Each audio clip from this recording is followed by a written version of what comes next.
Hello and welcome to the On the Couch podcast, the podcast that gives you the view from the therapist chair. I'm your host, John Dennis, a licensed professional counselor. You're listening to OTC Episode 11, Relationship 911, Part 1.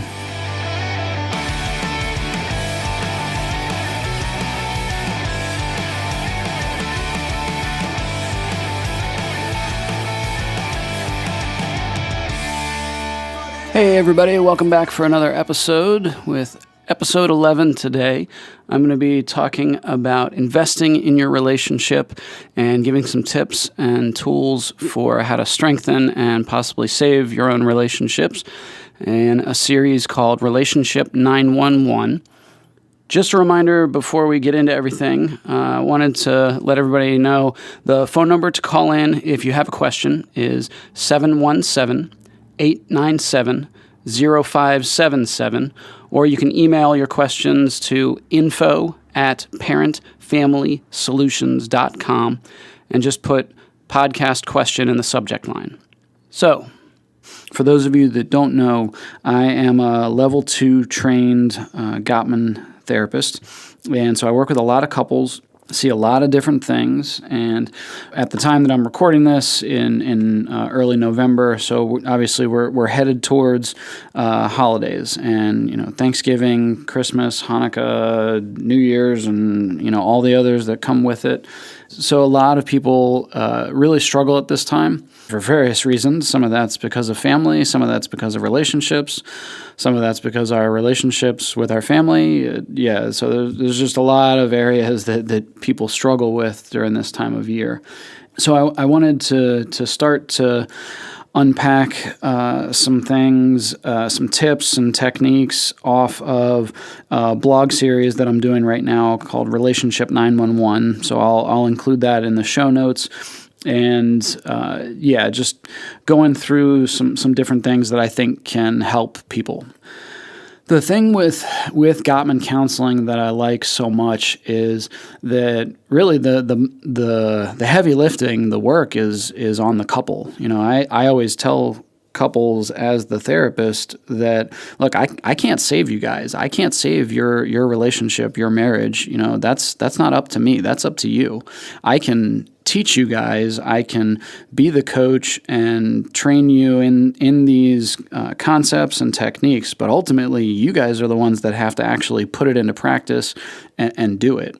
So a lot of times I'm talking with couples about just the importance of investing into your relationship, and I describe it almost like a bank account and a financial planner or financial advisor that would tell you the earlier and the more often you invest into your financial accounts, your 401k, your retirement, whatever that might be, the better that's going to be. The more built up it's going to be, the more compound interest it's going to pick up. And same thing with our relationships. That old saying of where your time is, there too your heart is also. Wherever you spend your time, whether that's in front of a computer, whether that is with friends or with your partner or spouse, that's where your heart is. That's what you care about. And the more that you invest into your partner or spouse and that relationship, the better that can get. And that kind of catchphrase of 15 minutes a day keeps the divorce lawyers away. Just starting with 15 minutes a day to connect with one another. And in the past, I've run a section on our website and a vlog on 15 for 15, of just for 15 days, couples committing to 15 minutes a day with one another. No screens, no kids, no distractions. You guys have to set the parameters. You have to figure out when you can do that, but being intentional and carving out the time and making that something sacred, making it important, and really getting back to some of your dating relationship roots and some of that connection that you had. And there are different things that you can use to help with that. So one of those things is they actually have, the Gottman Institute has an app, a Love Maps Gottman card deck phone app. So if you just look up Gottman, Gottman, and Love Maps, so LOVEMAPS, you should find it in any app store. I am not an affiliate. I'm not getting paid for saying this, although if the Gottmans want to, if they happen to be listening or anybody connected to the Gottman Institute and they want to pay me for saying this, I will gladly do that. But it is a good app. My understanding is it's free, but it may have some in-app purchases.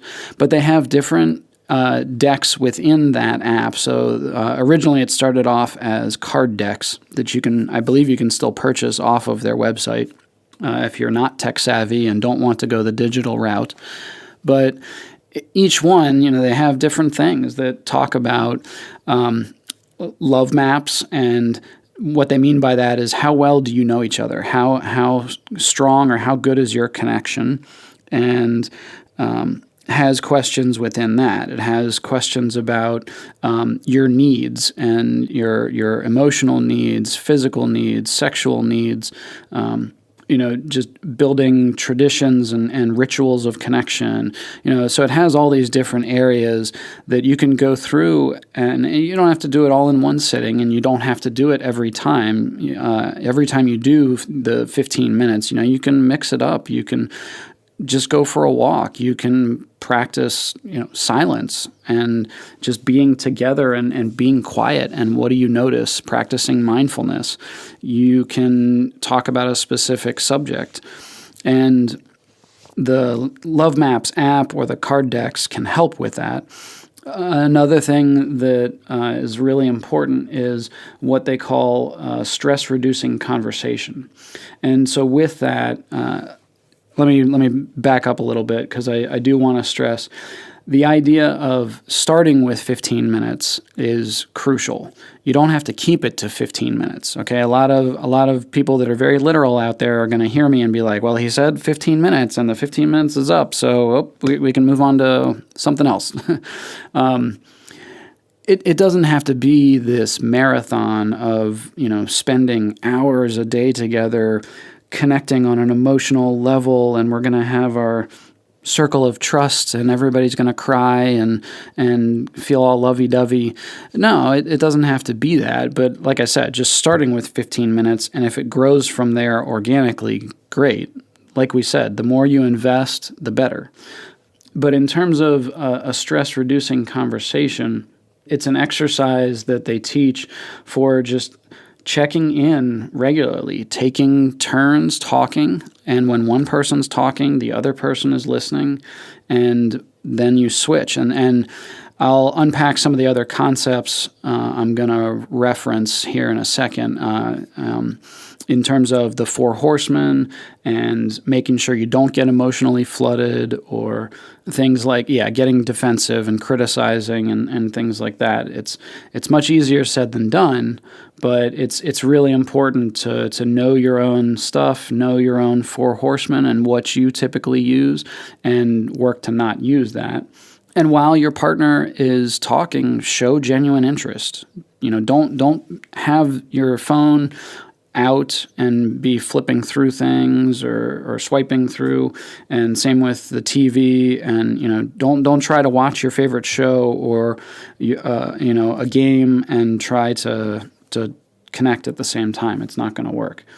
And use active listening skills. Use reflection and summarize, paraphrase, and check in with them on, it helps them to know that you understand what they're saying and how they're feeling. So as I was saying, the focus for the stress-reducing conversation is just taking time to sit down together and talk and listen to one another. one of the rules they talk about is pick a topic that's not related to your relationship. It's not about your interactions with one another. It's, the supervisor at work that's riding you. It's, the traffic on the way home from work, or, stuff with the kids or things like that. But you really want to take care to stay away from topics about your relationship and your interactions, because that's going to lead into the Four Horsemen and the getting defensive, which I'm going to go over next. So another rule that they talk about with the stress-reducing conversation is making sure that when the listener doesn't give unsolicited advice. You want to stay away from trying to problem solve. And I'll be honest, this is not easy. As just people in general, typically we try to go straight for fixing and problem solving. And the couples that I work with in my counseling practice, so often they don't even know they're doing it. They're just gravitating naturally towards, well, did you think about this? Or maybe you should try saying it this way. Or, again, just trying to fix the solution right off the bat. I know that people don't mean it to have this effect, but typically when a person feels like, well, you're just trying to fix the problem for me, typically they feel like they're not being heard. They feel like they're being attacked a little bit. Their feelings aren't being validated. They're not being supported. And over time, what ends up happening inadvertently is they give up on sharing about their world. They feel like, it's just not worth it. It turns into a fight. They don't listen to me. I don't feel supported. So I'm just not going to reach out to my partner, my spouse, for that support. Instead, I'm going to keep it to myself, or I'm going to talk to a relative or a girlfriend or, something like that. They will go elsewhere with getting that need met. And the divide really starts to happen at that point, when we each give up on venting to each other. So that's why they really stress, don't give any advice unless it is solicited. I always say if somebody comes to you and asks, do you like this outfit or this other outfit, that is solicited advice. They are asking for your opinion. And there are times in the stress-reducing conversation where you do get to that point where your partner is asking your opinion, but you don't want to go straight for that. So some of the other things that are important with the stress-reducing conversation are connecting with the emotions that your partner is bringing up. You're listening for any emotional words that they use. So if they use stressed or overwhelmed or angry or frustrated, any of those things, you kind of think of that old, English language arts assignment where you had to take a sentence and you had to underline the adjective, you had to circle the noun, you had, all those things. You're thinking of and listening for any feeling words that they use. And then when you're paraphrasing back to them, when you're summarizing in your own words what you heard them say, you're trying to connect with those emotions as much as possible. And the goal here is to clearly communicate and demonstrate beyond a shadow of a doubt that you're on their side. You're taking their side in this topic, this issue, and trying to validate those emotions.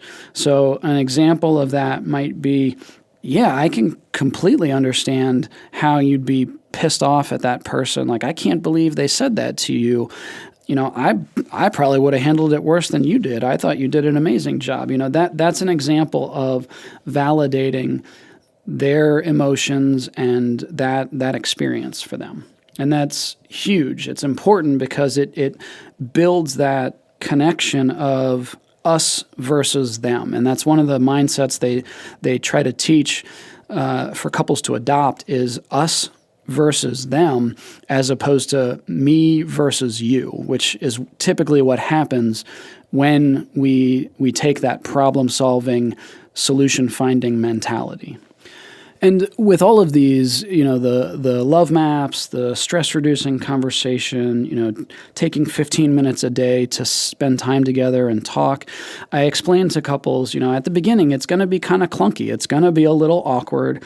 And sometimes you can have fun with that and kind of call it out and acknowledge like, yeah, this is kind of weird. I don't know. I'm not used to this. But the more that you do it, the better you'll get at it, and it won't be weird anymore. And I guarantee you will see the benefits of this. You will see the payoff in just the emotional connection and the way that impacts your physical connection and your sexual intimacy, and it'll bring down the rate of negative interactions and blow-ups, and it just has such a huge impact. Just these small, simple techniques, little bits over time, really do add up. So then that leads me into the Four Horsemen, which is one of the main concepts that the Gottmans teach, is what they call the Four Horsemen. Typically, kind of that idea of the Four Horsemen of the Apocalypse. These four things are things that everybody does. There is no perfect relationship on the planet. Everyone does these things to some extent. And the Gottmans talk about this concept of there are master couples and there are disaster couples. And master couples use these positive communication skills at a much higher ratio as opposed to the Four Horsemen, which are negative communication skills. Disaster couples, on the other hand, use these negative communication skills at a much higher frequency than the positive ones. And so they explain the more you use the Four Horsemen, the more it's signaling the end of your relationship. And so the four that they talk about are typically criticism, defensiveness, contempt, and stonewalling. And not necessarily in that order, although a lot of times I do find in arguments when I'm working with couples or even in my own life, a lot of times it does go through that pattern of first criticism, then defensiveness, then contempt, and then stonewalling. And so to kind of unpack those concepts, the criticism is, you're making a negative statement, a negative judgment about your partner, something they're doing, saying that you don't like, and typically the delivery on that criticism is not very good. It's a lot of blame, a lot of negative language, and like anybody, if you feel like you're being criticized or attacked, you're going to get defensive, and then typically you're going to counter-criticize with your own, complaint. And a lot of times in our relationships, we will go back and forth a couple of volleys of, criticism and defensiveness. And as that's happening, we're throwing in the contempt. So the contempt is, it's my way of communicating. I don't like you or what you're doing right now. Sometimes it is verbal. Sometimes it is nonverbal. It is often passive-aggressive. And that can be sarcasm, that can be the raised voices, the name-calling, the cussing, things like that. On the nonverbal end of things, that can be, you think of like sighing really loudly, mumbling under your breath, rolling your eyes, slamming doors, stomping up the stairs, things like that. So all of those ways that we communicate without saying, I don't like you right now. I don't like what you're doing, and I disagree with this. The problem is, especially with sarcasm, sarcasm can be great. I always say, I love sarcasm and joking around, making things lighthearted. That can be good. That can be a way of testing the waters and checking, like, okay, has the ice thawed yet, or the dust settled, or no, we're still there. The problem is, with sarcasm, there's a point at which I can cross the line, and typically I don't know I've crossed the line until it's too late, until I have said something that has offended you or really, really hurt you. And like I said, then it's too late. I've already done the damage. And usually what we do is we will turn it around on the other person. We will, sort of gaslight them, where we'll, if the person calls us out on, that was pretty offensive. Like, I didn't really care for that joke or that comment. Usually we will turn it around on them and make it their problem. We will tell them, oh, well, that's, you're just being too sensitive, or you took that the wrong way. And what we do when we say those things is we're actually invalidating how the other person feels. And we're telling them, okay, this isn't my fault. This is actually your fault, because your perception is wrong. I am right. I didn't do anything wrong. Typically, also, we're not apologizing for what we've said or what we've done. And what comes with that is usually not very good. And then that fourth horseman, stonewalling. So typically we will escalate, criticize defensiveness, some contempt thrown in there for good measure. And then one or both of us will get to the boiling point where we stonewall. And that is just shutting down, freezing the other person out, ignoring them. Usually it's not communicated. And typically people try to stonewall in order to avoid blowing up. The problem is it almost guarantees the blow up, because people don't like to be ignored. And when one person shuts down, the other person doesn't back away and give them space and read the sign, oh, wow, this person's pretty ticked off right now. I should probably, give them some space. Instead, we usually do the opposite. And when the one person shuts down, the other person presses in and corners them and follows them. And we start pushing buttons that we know are going to get a reaction. We know are going to trigger things. And it works. And then the blow up happens anyway. With those four horsemen, typically then what happens is we separate to our corners. We wait until the dust settles. Some people will... they will try, some couples will try to work through it again, and then it blows right back up in their face every time they bring it up, because they're just using the same negative communication skills. Or other couples, we don't talk about it. We don't come back to the scene of the crime. We act like it never happened, and we hope that we don't trip over it again tomorrow or the next day, even though we know we're going to. A lot of times when I teach couples these concepts, usually they're like, you must have been in our house. You have a camera and have been watching us, because you just described all of our interactions. And usually to that I say, yep, that you're just like everybody else. This is normal stuff. This is what we do.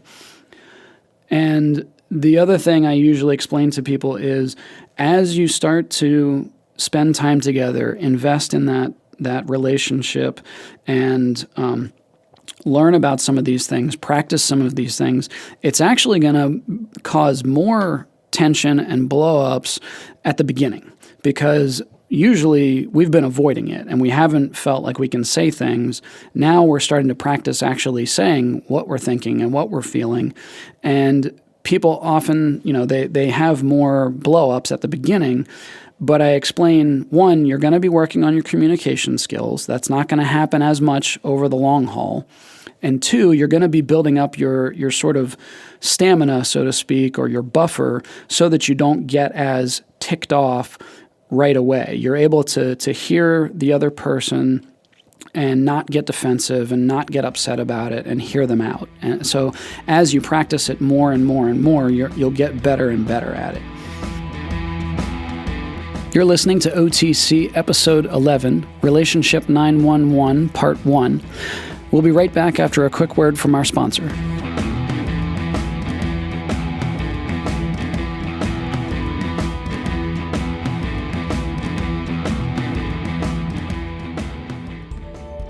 Life is hard, but Parenting and Family Solutions is here to help. Our board-certified counselors are easy to talk to and offer a safe, encouraging environment to help you with your unique needs. We specialize in helping clients of all ages deal with depression, anxiety, marriage issues, screen addiction, and ADHD, just to name a few. We now have daytime and evening appointments available in Harrisburg and Lancaster and accept most major insurance plans. Visit our website to learn more at www.parentfamilysolutions.com or give us a call at 717-602-5560. Let us help you build a stronger family and a healthier you.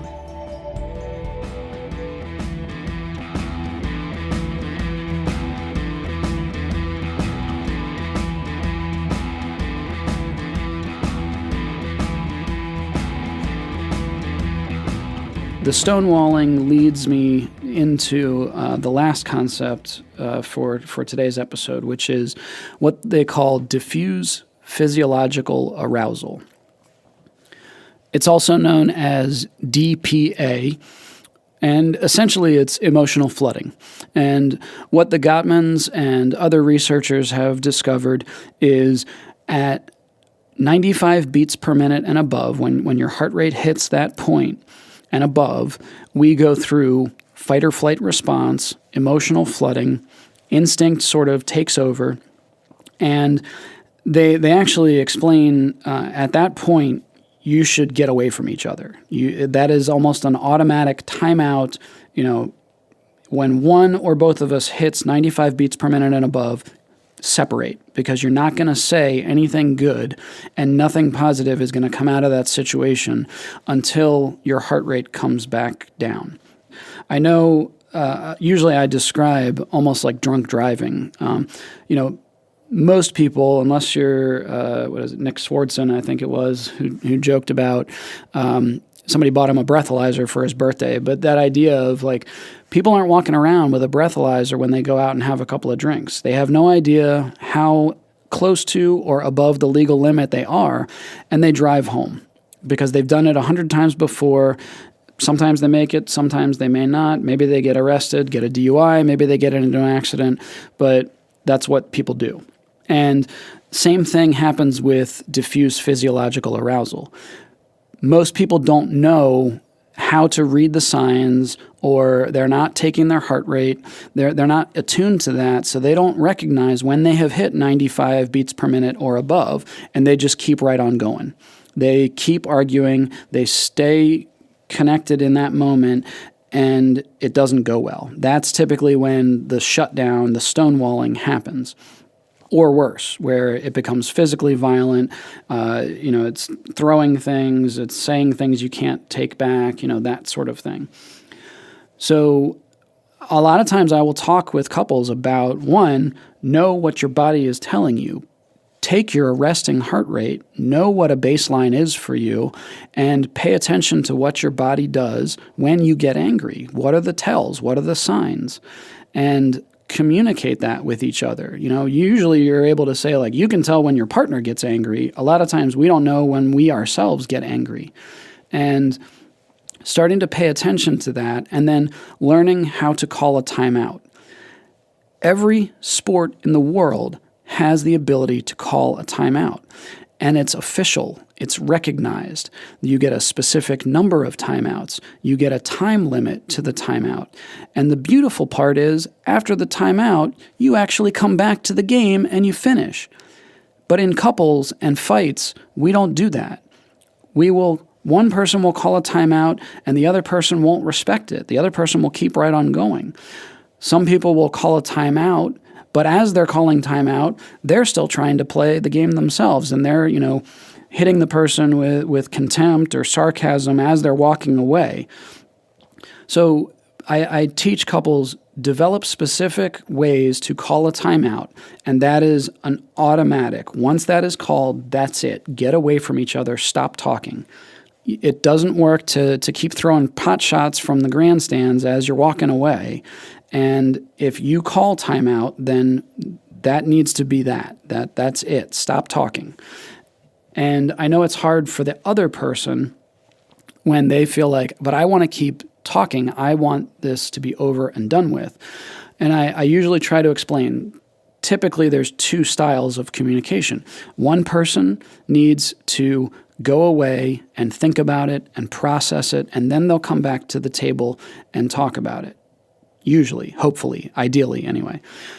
The other person, a lot of times, they want to stay and get it all out on the table, get it over and done with, kiss, make up, and move on. A lot of times, you can see the issue that creates when you've got one of each in a relationship. And so that ability to call a timeout, the ability to respect a timeout, has to be practiced. The best timeouts in relationships have a timestamp. They're officially called. You say, hey, honey, I can't talk about this right now. Can we please talk about this when I get home from work? It's important to me. I know that it's important to you, and I do want to talk about this, but I can't do that right now. And giving a timestamp, at least, it schedules it into their mind. Oh, okay, I know he's not able to talk about it right now, but when we get home, I'm expecting to be able to have my say or go over this. And that's huge, that being able to call a timeout, set a timestamp, and then come back to the issue. That's the best way to be able to work through it. That gives you a fighting chance. Now, obviously, there are times where things are time sensitive and you can't call a timeout and you kind of have to just muddle through it anyway. However, a lot of times that that financial piece, Dave Ramsey concept of the difference between want and need, it's pretty rare that we actually need to work through an issue right at this moment. Usually it's a want because of our own past, things that have triggered us, our own emotional reactions, whatever. But that ability to know the difference and, okay, I know that we don't have to deal with this right now. Again, there are some things that, okay, yeah, we do. This is time sensitive. We got to make a decision. And do your best. But that concept of diffuse physiological arousal, as you start to pay attention to this more and work on this stuff, you will see that get better. You will see like your ability to handle negative information and talk about hot button issues, those, perpetual gridlocked issues that we just can't seem to work through. You see that stamina get better and better. So the thing I would wrap up with is just try some of these concepts. Try putting some of these things into practice. What do you have to lose? Most people, they're so frustrated with, we do the same stuff over and over again. I'm sick of it. I'm done arguing. I'm done fighting. So trying it a different way, what's the worst that can happen? You go back to doing it the way that you did and it doesn't work. You haven't really lost anything. And with that, I do stress, talk about your expectations. Think about your expectations. If you're expecting it to go perfectly the first time you try some of this stuff, you're in for a rude awakening. It takes practice. And like I said, at the beginning, it's going to be a little weird. It's going to be a little clunky, but the more that you practice it, the better it will get. So, and definitely I will connect into the show notes, some of these explanations and links to the blog posts where I go into more detail about the Four Horsemen and investing into your relationship and emotional flooding and things like that.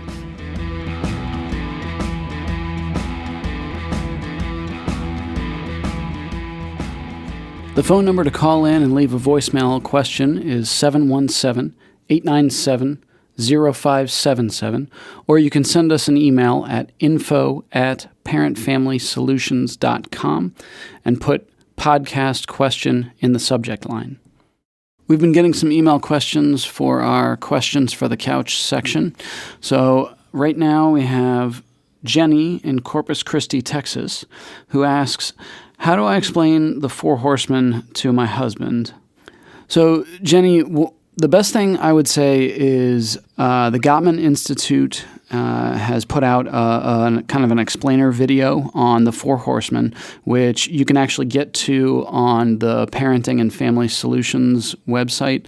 I'll include a link in the show notes, but it basically goes through and explains, pretty short, succinct, just explanation about each of the four, criticism, defensiveness, contempt, and stonewalling. So I would say showing him that. And then another resource that I recommend for pretty much all couples is the Gottman's book, The 7 Principles for Making Marriage Work, which I'll also include a link to that in the show notes as well. That's a pretty good resource. It goes through, just It's in the name, goes through the 7 principles, goes through most of the typical issues that couples come into contact with, and then some exercises and some tips for, okay, how do you deal with those issues? How do you combat that? So thanks for emailing in, and wish you well. We have a second question for our Questions for the Couch segment. This one comes from Kim in Nashville, Tennessee, and she asks, how do I get my husband to spend time with me one-on-one without any distractions? So often when we get home from work, we just watch TV, he plays video games, and then we go to bed. So this is a really good question, Kim. This is one that comes up all the time. A lot of times I try to explain, just start small. Start with, 5, 10, 15 minutes, whatever you can do. And the Gottman card deck app is really helpful. The idea behind the Love Maps exercise is almost like the newlywed game of how well do you know the other person. So when you're going through those questions, the idea is you're answering for what you think your husband's answer would be. So if the question is, what's your favorite food, you're answering what you think his favorite food is, and then checking in, asking follow-up questions off of that, and then he's doing the same for you. Same thing if the question is, what are the 3 biggest stressors in your life? What are the 3 biggest stressors in his life? And then vice versa. What are the 3 biggest stressors in your life? And he's trying to answer that. So the idea is to try and make it as fun as possible. Try to make a game out of it. See how well you know each other. And just try to, incorporate that in little by little. Sometimes you can just, text one of the questions throughout the day to your partner and say, hey, I found this one. I think we should talk about this later tonight. Or even if you get a break during the day, checking in with them, talking by phone, things like that. So I hope that helps, and thanks for sending in your question. As always, thanks so much for stopping by and checking out the podcast. In 2 weeks, I'll be continuing the Relationship 911 series, where I'll be unpacking even more tips from the blog posts and things that you can use to better improve your relationship. I hope everybody has a wonderful Valentine's Day, whether you're celebrating or not, single, with somebody, and I will see you guys next episode. Take care. If you liked what you've heard on the podcast, please be sure to subscribe and review wherever you're catching this podcast at. You can check out any links and resources on our detailed show notes or other episodes that have been archived at www.parentfamilysolutions.com/podcast. If you want to catch up on what Parenting and Family Solutions is doing, be sure to follow us on any of your favorite social media apps. This is your host, John Dennis, saying good night.